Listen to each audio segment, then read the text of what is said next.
asking you any questions? Oh, sure, yeah, whatever. Just real quick. This is Emily Green. Hi. Go. We are chronically flat on my way. Do you have any tips to help keep us where we're supposed to be? Yes. First of all, it's in C major for most of the people. I have like this weird psychological, I have this whole philosophy about keys, and there are certain keys that don't hold their pitch very well. C is one of the worst. And so we've had to work on that too in this piece. I would actually, one of the big things with this piece, that's why I would suggest doing the other version where it's just soloist and piano at the beginning, so there's not a chance for that opening stuff to sag. So when you come back in on the ding-da-ding, it's true because you've played little chords along the way. He just gives you like little guideposts to make sure that it stays in tune. So that's one thing. But the biggest thing that I would say about your choir is something that I've been kind of hinting at throughout the day, which is don't let your, this is like high level stuff, all right? Your quest for unity of vowel and for warmth in your sound, richness and all that stuff, don't accomplish that by placing the sound back in the mouth. Because if you do that, that will reduce upper overtones, which will present as low pitch. Okay? So if you're trying your best to do like, I'll be on my way, and look how mature I sound. But my tongue's going backwards, and I'm kind of swallowing the sound a little bit, it will always make the pitch low. So keep your tongues in their natural state, and keep your palate lifted, and keep your unicorn horn thing forward, and we'll have better success there. That said, it's going to be a battle because it's C major, and it's low in your voices. It's kind of hard to sing actually. Like ladies, that verse for you is low. You know, when I am gone, hard to tune. Don't sing back. What else you got? No, not another song. You had, No more songs. encourage the guys to have that kind of buy-in on everything they sing, whether they like the song or not. Like Star Wars. Yeah. Yeah. Gentlemen, do you have, like in your classroom, do you have a time when it's obvious that they don't, and what do you do? Yeah, that's a good point. So the first thing that I would do is, and this has nothing to do with them, it has to do with you, and I think your repertoire is great.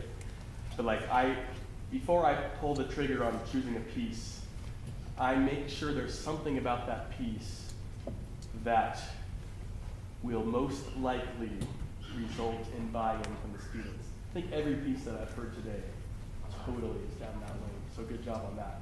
Now, you're not going to strike it exactly right every time, but there's got to be something in the piece that you can sink their teeth into, whether that's a chord in that piece, or a rhythm that's kind of snappy, or a melody that's beautiful, or a line of text that's really cool. And if I feel like the piece is not going to be an easy sell, I start first day with that little nugget of the piece that is quite compelling. Before I say, okay, let's start at measure 1. No, let's start at measure 13 on this spot that actually is really going to be cool.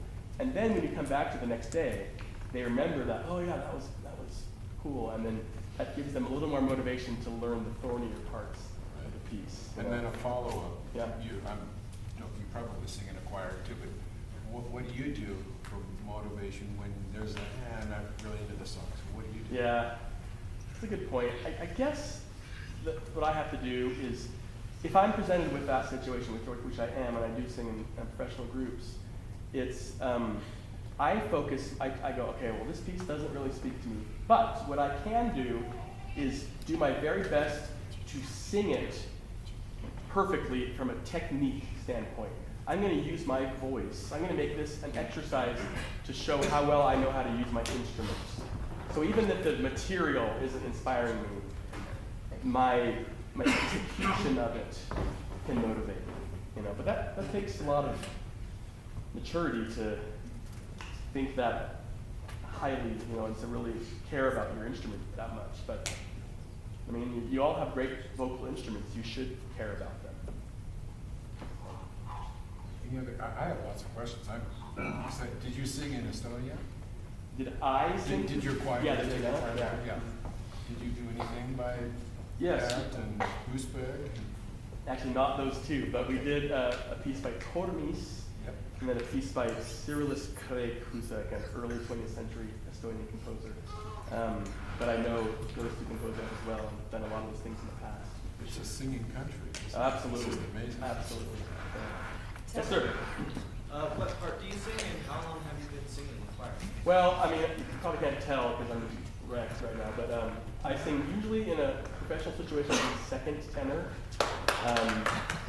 Okay, yes.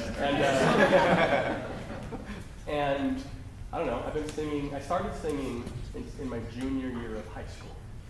And before that, I played in band a little bit, and then a girl I liked flirted me into choir, and the rest is history. So I'm 45 years old now, so whenever I was, 16 or whatever, do the math, that's how long I've been singing. Girls, did you hear that? It works. We need more guys. I have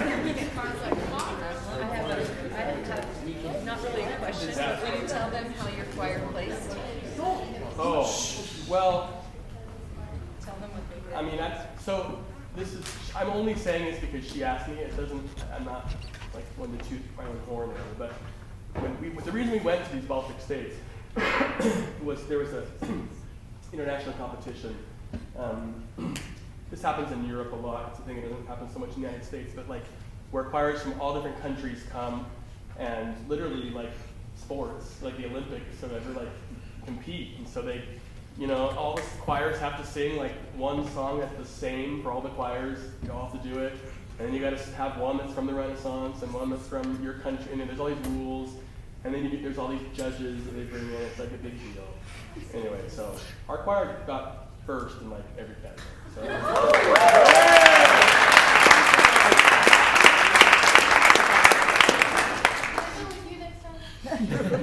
We also got 1,500 euros, which is fun. Wow. It's like 1,400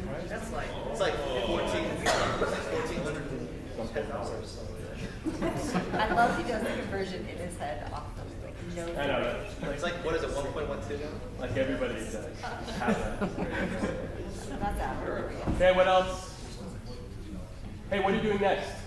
Lunch. Lunch and sound labs. Sound labs. Eyring Science Center, the Pucanic Chamber. Oh, that's cool. Oh, that's really cool. You gotta eat fast. Yeah. Matt, I gotta talk to you about that. Yeah, maybe we do one of those. All right.